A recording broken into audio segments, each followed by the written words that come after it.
My name is Sage and I'm 34 years old. Today, I have a kind of silly story to tell you, but it's still something that bothered my family for years before my husband and I finally put our foot down. Let me start from the beginning. I met my husband Matt when we were in high school. We were good friends, but we never dated. After we graduated, we lost contact with each other because we traveled to different states for college. After graduating from college, Matt came back to our home city, and a year later I came back too. We happened to run into each other at a grocery store and went right back to hanging out like we did back in high school. We developed feelings for each other, and after dating for 3 years, we got married. Our relationship was perfect. Matt and I were always on the same wavelength, and there was almost nothing that we disagreed on. So when Matt asked me if I wanted to start a family only a few months after we got married, of course I agreed. We were both in stable jobs and were more than financially ready for a child. We began trying for a child, and after 6 months of trying, I became pregnant with my son, Corey. Corey has been the light of mine and Matt's life, and we've done everything we can to protect him and make sure that he's happy. You might be wondering what exactly we needed to protect him from. Well, allow me to answer that question. My mother-in-law, Wendy, is a bit of a nightmare. Back when we were in high school, I remember she would do anything she could to embarrass Matt. She would show up to pick him up in the most bizarre outfits, or she would blast the most embarrassing songs. She would send Matt the most inappropriate school lunches that initially had all of us in stitches, but as they got more frequent, they began to get horrifying. Anyway, I'd assumed that she left that back in the day, but apparently she loved to terrorize kids. Wendy and I had a cordial relationship. We didn't hate each other, but we also weren't each other's biggest fans. When I found out how much Matt was scared of her, constantly trying to joke around at his expense, my impression of her only went further down. I only kept the relationship cordial because she was still Matt's mother at the end of the day, and I did not want to disrespect her. Matt and I decided before Corey was even born that if Wendy did any of the things that she did to Matt, we'd cut contact with her. Well, Wendy began terrorizing Corey almost as soon as he could talk. She kept pushing him around, taunting him, and basically doing anything she could to get a rise out of him. Every time Matt and I tried to put our foot down with her, she'd burst into tears and tell us that she was sorry and that she would never do it again. She would beg us to not let her be apart from her only grandson, and she would tell Matt that he was the only family that she had left, essentially manipulating him into feeling sorry for her. Matt and I would cave in and forgive her for a few weeks, and she'd behave well, and then she'd start again. This went on for 3 years, which is something I deeply regret. And then one day, Wendy came over to spend time with us when she suggested that she'd take Corey to the park for a walk. I was hesitant about sending him with her because I made it a point to only let Corey be around her when Matt and I were present. She usually never made any of her jokes when we were around, but Wendy was very insistent about taking Corey to the park. And when Corey heard that he could go to the park, he also started begging me. So I told them that they could go, but they had to be back in half an hour. I gave Corey some cookies to snack on and sent him on his way with Wendy. Half an hour later, Corey comes into the home and is bawling. I didn't even ask Wendy what happened. I tried my best to calm Corey down, but he refused to tell me anything other than, "Nana was so mean." When Corey was slightly calmer, I went to Wendy and I asked her what she had said to him. "What did you say to Corey?" "What do you mean?" "He's been crying and he won't tell me what you said to him." "How do you know that I said something?" "Well, he wasn't crying when he left the house with you, but after he came back, he's been crying non-stop." So, it could have been one of the boys at the park that said something mean. Corey told me that you said something mean to him. Can we not play this game? Just tell me what you said. I didn't say anything mean. I was just pulling his leg. Corey, sweetie, come here. Yes, Mama? What did Nana tell you? Please tell me. I promise neither Nana nor I will yell at you, okay? Nana said that I was an ugly duckling and that I will remain ugly forever because I did not share my cookies with her. What? Wendy? Why would you say that? Are you seriously laughing right now? Corey, I promise you that what Nana said isn't true. I'll talk to you in 5 minutes. Until then, you can go play. Oh, come on, stop coddling him. It was just a bit of fun. Plus, it taught him the importance of sharing. Your fun hurt Corey. Nothing about that was funny. How could you say something so mean to him? You seriously don't think it's funny? There's nothing funny about destroying a child's self-esteem. You know what? I've had enough of your stupid jokes. There's no need to be so serious about it. It's all just fun and games. It's not fun and games for Corey. Every time I let you be around him without supervision, you find some way or another to make him cry. And then Matt and I have to spend hours consoling him and trying our best to make him forget about your mean words and actions. It's not my fault you guys are raising Corey to be weak and oversensitive. I'm just trying to toughen him up for the real world. You can do that through other ways as well. You don't have to bully him for him to learn about the real world. Bully? I'm not bullying him. I'm just joking around. Well, he does not like it, and neither does Matt or I. So from now onwards, I'm not letting you anywhere near my son. If you want to talk to him, you can call us and we'll let you speak to him. Are you cutting me off because of one joke? It was not a joke. You hurt Corey. Why aren't you the least bit apologetic? Because I know I did nothing wrong. You know what? Fine. I'll stay out of your lives. I don't want to be around such insensitive people. I was glad that Wendy left the house when she did, because if she didn't, I was sure that I was going to say some really mean things that she definitely would not have appreciated. When Mark got back home from work that day, I told him what Wendy had said, and he was so angry that he texted Wendy to tell her that I was serious about her not coming back until we said so. Wendy realized she messed up again and tried her best to get us to give in and forgive her, but we simply couldn't bring ourselves to do that. Instead of responding to Wendy, Matt and I did what we always did when Wendy upset Corey. We spent the next few days doing everything he liked so that he would feel loved and happy. After a few months, Matt and I decided to forgive Wendy, but we would not allow her to be around Corey at all. It was something that Corey was happy about too. I kept my distance from Wendy, but I let Matt treat her however he wanted because she was his mother. And that's how it was over the next 2 years. We barely spoke to Wendy, but we did make sure to check in on her whenever it was too long since we spoke to her. We spent holidays and birthdays with my family, and we made sure to wish Wendy well during those times too. Wendy tried her best to get back in contact with us, but we shut it down fast.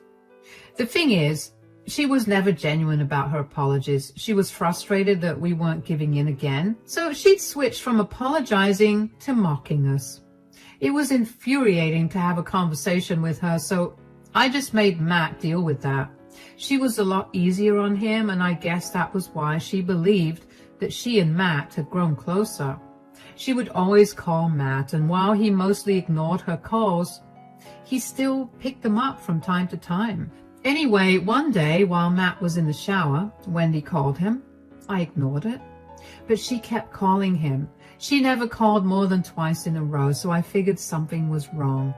I picked the phone up. Hello, Matt? Hi, Wendy. Matt's taking a shower right now. Is everything all right? Oh, yeah. I'll just call when Matt's free. I needed to ask him for a favor. No, it's okay. What is it? I just feel a lot more comfortable talking about this with Matt, so I think I'll just wait. He'll tell me anyway, especially if it will involve a decision that we need to make together. Well, my house had some water damage, so it's getting renovated right now, and I wanted to know if I could stay at your place for a while. Oh, how long do you need to be out of your house? About a month, but it could be longer depending on how fast the work gets done. They're still discovering places around the house that have water damage. Ah, I know that we don't exactly have the best history, but I would really appreciate it if you help me out. You know that I don't like you being around Corey. You always use him to play pranks, and not only is it embarrassing for us, but it's also very embarrassing for him. I know. I got it from the last time you yelled at me. I have nowhere else to go. I wanted to talk to Matt because he'd be more understanding about this. Even if Matt was more understanding, he'd still need to talk to me about this. Why are you such a prude? Gosh, it's like you can't even take a joke. I can take a joke when it's good. What you do is humiliating, not funny. Are you seriously going to hold that over my head forever? And are you not going to let me have proper shelter because of that? Why can't you stay at a motel instead? We can help you cover some of the expenses if you like. Why would I stay in a motel when my son lives in the same city as me and has a house with a spare bedroom in it? Can you just have Matt call me after he's done taking a shower and talking to you about this? It was a mistake. What are you going to say to Matt that will change how I feel about you living with us? He's the man of the house. He'll definitely tell you to put your feelings aside so that he can help his mother. That's not happening, but I will talk to Matt about this, and I'll call you tomorrow and let you know what we've decided. I need to have your answer in 2 days. All right, I'll let you know. I'll be very honest with you. I did not want her in my home. I have been having a very good 2 years without seeing her too much, and her living in our house for probably more than a month felt like a repercussion for not seeing her often. But I talked to Matt about it anyway. Matt also suggested that she stay at a hotel initially, but when I explained that Wendy was against that idea, Matt was upset because of her entitlement. We discussed what to do for a while and eventually decided that we would let her stay with her. She was still a part of our family, and even though we did not enjoy her company at all, we didn't want to turn her away without giving her a chance. She had also been on her best behavior for the last 2 years, so we figured we'd give her a shot. We also had a conversation with Corey about whether he would be okay with his Nana living with us for a little while, and he said he was okay with it. We had a spare room that Wendy could occupy, but we would set some ground rules for her to follow. Matt and I knew that Wendy would hate the rules, but we knew that those rules needed to be there if we wanted some peace of mind in our own home. I called Wendy the next morning while I was at work to tell her what Matt and I had decided. Hi, Wendy. Oh God, are you calling me to tell me that I'm not allowed to stay with you? You have to understand that I have nowhere else to go. Calm down. I talked to Matt about it, and even though neither of us is too keen about you staying here, we understand that you have nowhere else to stay, so we've decided that you can stay with us. Oh, thank God. But you have some serious rules that you need to follow. What? You have to pick up after yourself, do your own laundry, and make sure that your room is clean. And you are not allowed to pull any pranks on us, no matter how harmless. What is this, a jail cell? Why are you guys so adamant about me not being a good person? We're not saying you're a bad person, Wendy. You just can't seem to understand what's okay and what's not. It's not my fault that none of you seem to understand what's actually hilarious. Do you want to stay with us or not? Of course I do, but I don't want to have to follow so many rules. Then you can stay in a motel where you won't have to follow any rules at all. Fine, whatever, I'll obey your stupid rules. If you play a single prank on any of us, especially Corey, we will make you move out. Do you understand? Yeah, sure. Does Matt know that you've given me such strict rules? Of course he does. He agreed with whatever I just told you. You're the worst thing that's happened to this family.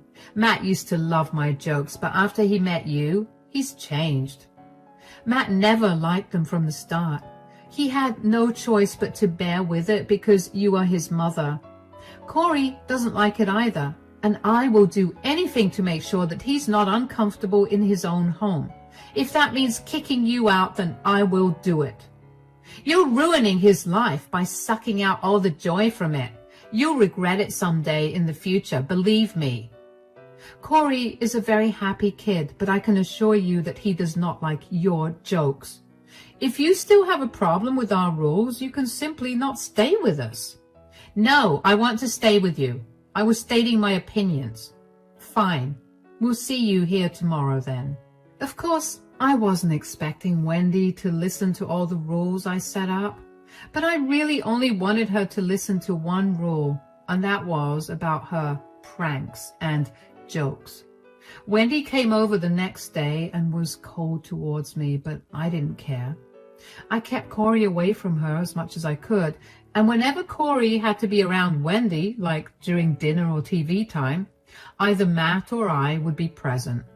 Wendy's stay at our place ended up extending past a month, and even though I wasn't happy about it, I didn't mind too much. Wendy wasn't a very bad guest. I mean, she wasn't very clean, and she definitely waited until the last minute to do a huge pile of laundry, but she also offered to cook meals for all of us, and she helped me do other chores around the house.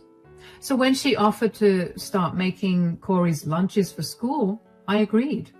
Of course, I made sure to stand and watch as she made Corey his lunches initially, but over almost 3 weeks with absolutely no incidents from her, I decided to just let her make Corey's lunches in peace. Everything was fine for a few days until one day while at work, I got a call from Corey's teacher, Miss Leslie. My heart dropped and my gut told me that Wendy definitely did something. Hello, Miss Leslie, is everything all right? Yes, I just wanted to ask you if everything is all right at home. Yes, it is. Why? Is something the matter with Corey? Well, since you say that everything's okay at home, I just wanted to ask you how you could send something so inappropriate in your son's lunchbox. What? What do you mean? During the break today, Corey approached me with a note that was in his lunchbox and asked me to read it out to him because he didn't know what it said. I was shocked when I read what the note said. It was full of explicit words that basically made fun of me. I did not appreciate that. I will have to take this matter up with the principal and probably the school board. Oh my God, I'm so sorry that happened. I can assure you that neither I nor my husband did that. My mother-in-law is staying with us at the moment, and she's the one who packed Corey's lunch today. She loves to play pranks, and this was her doing. I'm so sorry that you had to read that note, and even more sorry for what my mother-in-law did. I see. It's okay, but you have to make sure that Corey doesn't come to school with these letters again. If Corey and his classmates could read, this would have been an even bigger issue. Yes, I understand that. I'll make sure it doesn't happen again. Is there any way for you to not report this incident? I had explicitly told my mother-in-law that she wasn't allowed to play her pranks on Corey, and she told me that she wouldn't. But she did it anyway. If I had known that she would do it, I wouldn't have let her pack Corey's lunch or let him take what he took today.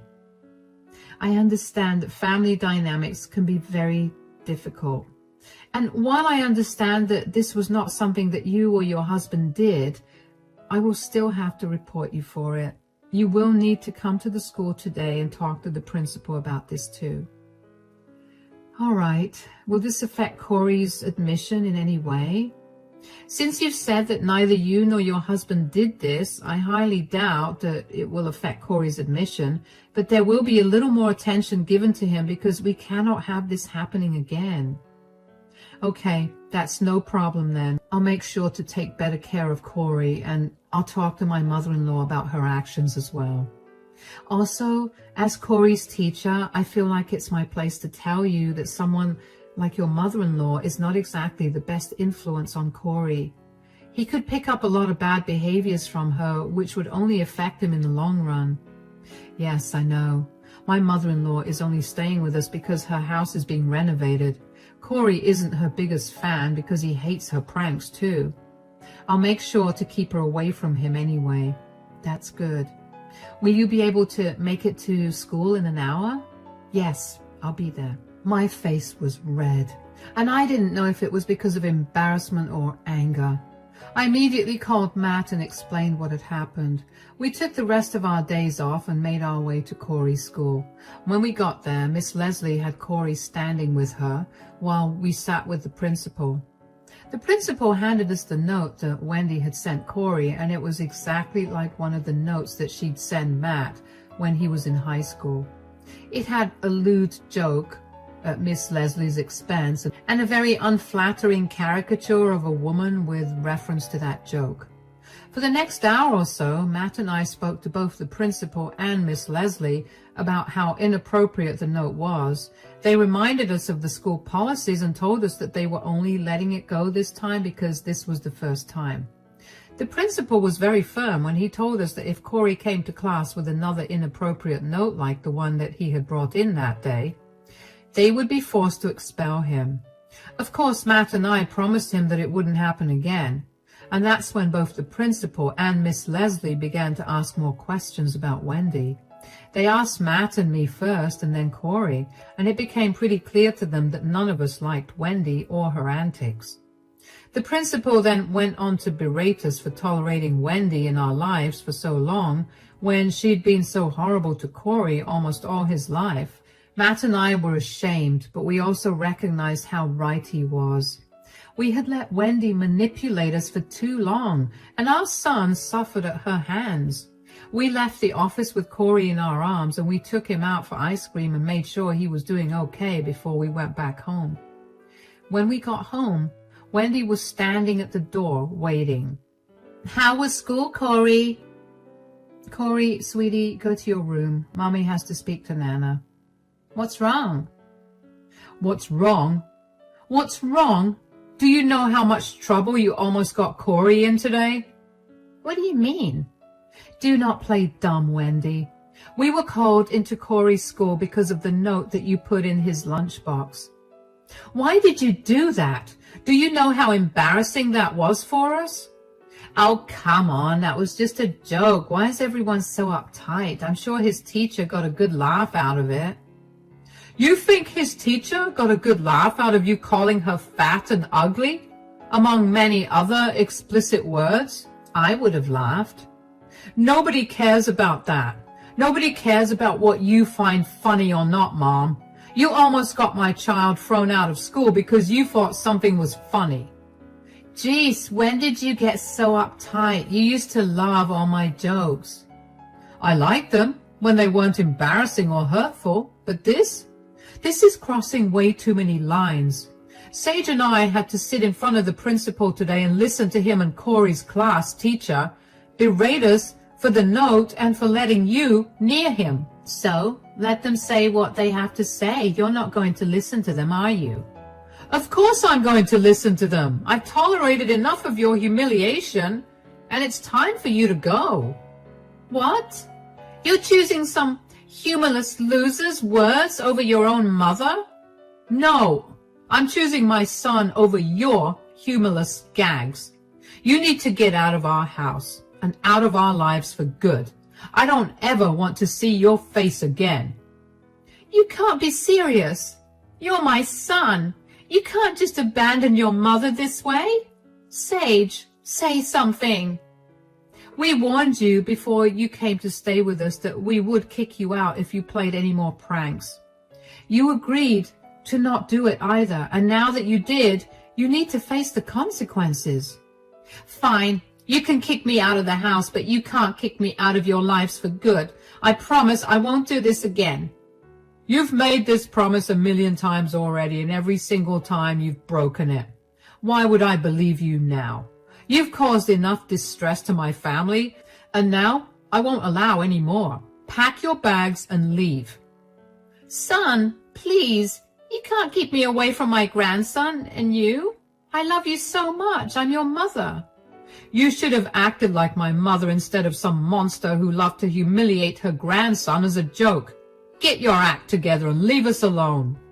Matt left us standing there and locked himself up in the bedroom. Wendy was a crying mess, and she kept asking me to get Matt to change his mind, but I was firm with my decision to not help her out. I was a little sad for her, but my anger towards her far outweighed any sympathy I felt towards her. We had given her so many warnings about her behavior and her jokes, but she never listened to them. I don't know why she was so upset when she should have seen this coming. I know that she thought Matt looked up to her as a role model, but that stopped being the case when Matt was 16. I helped Wendy pack her things up after that. She kept taking breaks to cry, but I kept going. I was not going to coddle her or try to make her feel better. She deserved to feel a little remorse. I hoped that would at least knock her down a peg. I hope she used this as a lesson to be more considerate of other people's feelings. I thought about this while I was packing Wendy's things up, but those thoughts were swiftly gone when, right before she left, Wendy looked at me with spite and told me that she was going to fight to get her grandparents' rights over Corey because she was going to be in our lives whether we liked it or not. She was never going to change. The next few weeks was spent hiring a lawyer to fight against Wendy because she really did try to fight for her right to visit Corey. However, Corey explicitly stated that he did not like Nana and did not want to be around her. Along with that, I got reports from Corey's school about Wendy's inappropriate gag. That was enough for Wendy's request for visitation to get denied. Wendy was fuming at that. She kept trying to contact us to tell us that she was never leaving our lives. She even went as far as to show up at our house at random times just to knock at our door and scream like a banshee. Initially, Matt and I ignored her, but when we noticed how terrified Corey was getting, we decided to file for a restraining order against Wendy.